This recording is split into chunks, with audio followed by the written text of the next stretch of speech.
ఇక Visakha steel plant ప్రమాదంపై NHRC serious అయింది. 9 మంది కార్మికులు మృతి చెందిన ఘటనను సుమోటోగా స్వీకరించింది. ప్లాంట్లో జరిగిన భద్రతా లోపాలపై ఆగ్రహం వ్యక్తం చేసిన కమిషన్ ఏపీసీఎస్ కి నోటీసులు జారీ చేసింది. ప్రమాదానికి గల కారణాలు, భద్రతా ప్రమాణాలపై 2 వారాల్లోగా నివేదిక సమర్పించాలంటూ ఆదేశాలిచ్చింది. అలాగే మృతుల కుటుంబాలకు అందించిన ఎక్స్గ్రేషియా వివరాలు, గాయపడిన కార్మికుల ప్రస్తుత ఆరోగ్య పరిస్థితి, వారికి అందుతోన్న వైద్య సేవలపై నివేదిక ఇవ్వాలని ఎన్హెచ్ఆర్సీ స్పష్టం చేసింది.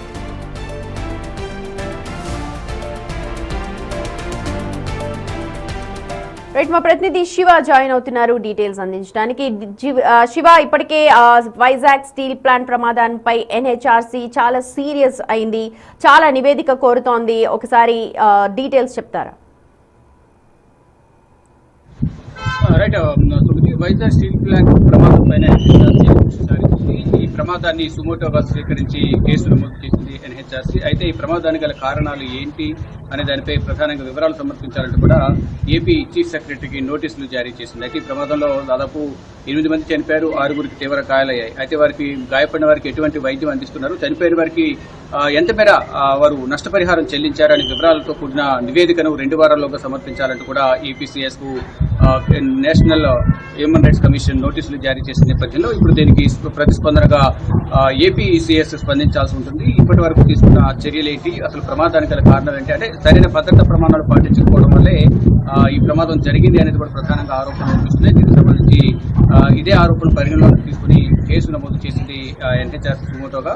ఈ నేపథ్యంలో నోటీసులు జారీ చేసిన నేపథ్యంలో 2 వారాల్లోగా ఏపీ ప్రభుత్వ సీఎస్ దీనికి సంబంధించి వివరణ గల కారణాలు, అయితే ఇప్పుడు ఎంతమంది గాయపడ్డారు, గాయపడిన వారికి కుటుంబానికి సంబంధించి కానీ వారికి ఎటువంటి భరోసా కల్పించారు, ఇటు చనిపోయిన వారి కుటుంబాలకు ఎంతవరకు నష్టపరిహారం చెల్లించారు అనే అంశాలపై ప్రధానంగా నివేదికను సమర్పించాలి 2 వారాల్లోగా అంటూ కూడా జాతీయ మానవ హక్కుల కమిషన్ నోటీసులు అన్ని వివరాలు, చనిపోయిన వారి వివరాలు, గాయపడిన వారి వివరాలను కూడా సమర్పించాలంటూ కూడా ఇటు ఎన్హెచ్ఆర్సీ ఏపీసీఎస్ కు నోటీసులు జారీ.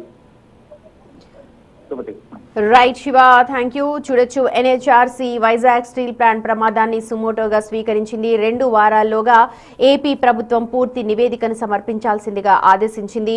మృతుల కుటుంబాలకు సంబంధించి ఎలాంటి ఆర్థిక సహాయం చేస్తున్నారు, అలాగే ఎవరైతే క్షతగాతులు ఉన్నారో, గాయపడ్డారో వాళ్ళందరికీ కూడా ఎటువంటి వైద్యం అందిస్తూ ఉన్నారు, పూర్తి నివేదికను 2 వారాల్లోగా ఎన్హెచ్ఆర్సీ ఏపీ ప్రభుత్వాన్ని నుంచి కోరుతోంది.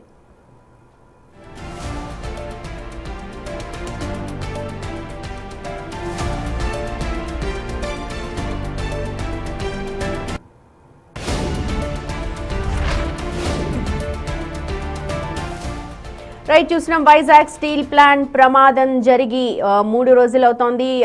అక్కడ జరిగిన భద్రతా లోపాల వల్ల ఈ ప్రమాదం జరిగింది అని అంటూ ఎన్హెచ్ఆర్సీ ఇప్పుడు సీరియస్ గా రియాక్ట్ అవుతోంది. ఆ కేసుని సుమోటోగా స్వీకరించింది.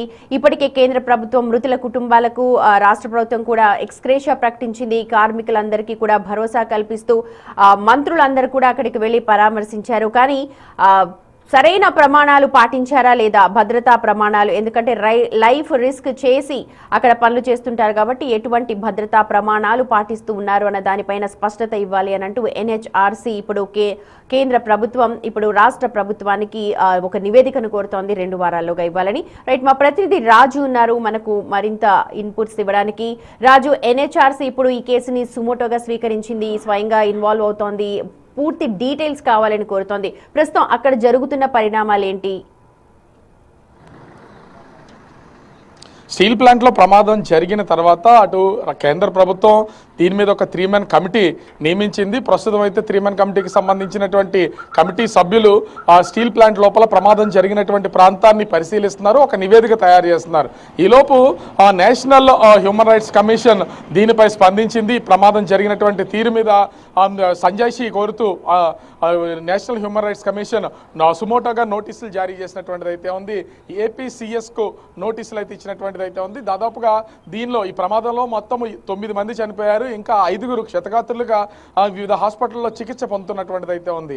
అయితే భద్రతా ప్రమాణాలు సరిగ్గా పాటించకపోవడం వల్లే ఈ ప్రమాదం సంభవించిందని అటు వార్తా కథనాలతో పాటుగా అటు కార్మికులు, వాళ్ళ కుటుంబ సభ్యులు, యూనియన్ నాయకులు చెప్తున్నటువంటి నేపథ్యంలో అసలు ఇంత పెద్ద స్టీల్ ప్లాంట్లో భద్రతాపరమైనటువంటి ప్రమాణాలు ఎందుకు పాటించట్లేదు, దానికి సంబంధించినటువంటి పూర్తి వివరాలను అందించాలంటూ నేషనల్ హ్యూమన్ రైట్స్ కమిషన్ నోటీసులు అయితే సర్వ్ చేసినటువంటిది అయితే ఉంది. అటు కేంద్ర ప్రభుత్వానికి ఇటు రాష్ట్ర ప్రభుత్వానికి కూడా నోటీసులు ఇచ్చినటువంటి పరిస్థితి అయితే కనిపిస్తుంది. ముఖ్యంగా చూస్తే ఇంచుమించుగా ప్రస్తుతం 18,000 మంది కార్మికులు ఉద్యోగులు పనిచేస్తున్నటువంటి స్టీల్ ప్లాంట్కి సంబంధించి అసలు భద్రతాపరమైనటువంటి ప్రమాణాలు ఎందుకు పాటించట్లేదు, తరచూ ఇదే విధమైనటువంటి ప్రమాదాలు జరుగుతున్నాయి. ప్రమాదాలు జరుగుతున్నా కూడా ఆ స్టీల్ ప్లాంట్ యాజమాన్యం ఎందుకు పట్టించుకోవట్లేదు, దీనికి సంబంధించినటువంటి పూర్తి స్థాయి నివేదికను సమర్పించాలంటూ ఆ నేషనల్ హ్యూమన్ రైట్స్ కమిషన్ ఆదేశాలు జారీ చేసినటువంటి పరిస్థితి కనిపిస్తుంది. ముఖ్యంగా ఇంత భారీ స్థాయి ప్రమాదాలు జరిగినటువంటి సమయంలో నేషనల్ హ్యూమన్ రైట్స్ కమిషన్ సుమోటోగానే ఆ కేసును అయితే స్వీకరిస్తుంది, నోటీసులు జారీ చేస్తుంది. అటు రాష్ట్ర ప్రభుత్వానికి సంబంధించినటువంటి సిఎస్ ద్వారా వైజాగ్ స్టీల్ ప్లాంట్ ఇప్పటిది కాదు, మనకు తెలుసు ఏళ్ల చరిత్ర కలిగింది. ఆంధ్ర ఉక్కు ప్రతి ఒక్కరికి తెలిసిందే. అయితే ఇన్నేళ్ల చరిత్రలో ఖచ్చితంగా మెయింటెనెన్స్ అన్నది జరపాల్సి ఉంటుంది. కానీ ఇలాంటి పెద్ద ప్రమాదం జరిగి ఇంతమంది ప్రాణాలు పోయాక ఇవాళ మెయింటెనెన్స్ గురించి మాట్లాడతారు. కానీ ఎప్పటికీ కూడా మెయింటెనెన్స్ జరుగుతూనే ఉంటుందా, లేదా దీనిపైన మనతో ఎవరైనా మాట్లాడే అవకాశాలు ఉన్నాయా? సో మెయింటెనెన్స్కి సంబంధించి అయితే విశాఖ స్టీల్ ప్లాంట్లో ఎప్పుడు స్టార్టింగ్లో ఏ విధమైనటువంటి దానికి సంబంధించినటువంటి టెక్నికల్గా మిషనరీ ఉందో ఇప్పటికీ అదే కొనసాగిస్తున్నారు. ఆ మిషనరీలో మార్పు ఏం లేదు, అభివృద్ధి చెందుతూ ఉంది, టెక్నాలజీ మారుతుంది. ఆ టెక్నాలజీని అప్గ్రేడ్ చేయవలసినటువంటి స్టీల్ యాజమాన్యం ఇప్పటివరకు అయితే అప్గ్రేడ్ చేస్తున్నటువంటి పరిస్థితి అయితే లేదు. అయితే స్వయంగా ఇది ఏదో సాధారణమైనటువంటి వ్యక్తులు మాట్లాడినటువంటి మాటలు కాదు. స్వయాన రాష్ట్ర డిప్యూటీ సీఎం పవన్ కళ్యాణ్ కూడా ప్రమాదం జరిగినటువంటి ప్రాంతాన్ని పరిశీలించి వచ్చిన తర్వాత కొంతవరకు టెక్నికల్ ఇష్యూస్ దీనిలో ఉన్నాయి, వీటిని పరిశీలించాల్సినటువంటిది అయితే ఉంది. దీని మీద సమగ్రమైనటువంటి దర్యాప్తు జరగాలి. ముఖ్యంగా అక్కడ ఉన్నటువంటి ఎక్విప్మెంట్ని చేంజ్ చేయాల్సినటువంటి ఉన్నది. ఇది అక్కడ ఉన్నటువంటి ఉద్యోగుల ద్వారా, సీనియర్ ఉద్యోగుల ద్వారా, కార్మిక సంఘాల ద్వారా నేనైతే తెలుసుకున్నానని ఒక కామెంట్ అయితే చేసినటువంటి పరిస్థితి అయితే ఉంది. అంటే డిప్యూటీ సీఎం పరిశీలనలోనే ఇక్కడ ఉన్నటువంటి భద్రతాపరమైనటువంటి అదేవిధంగా మిషనరీ విషయంలో కూడా కొన్ని ప్రమాణాలు తక్కువగా ఉన్నాయని ఐడెంటిఫై చేసినటువంటి పరిస్థితి అయితే ఉంది.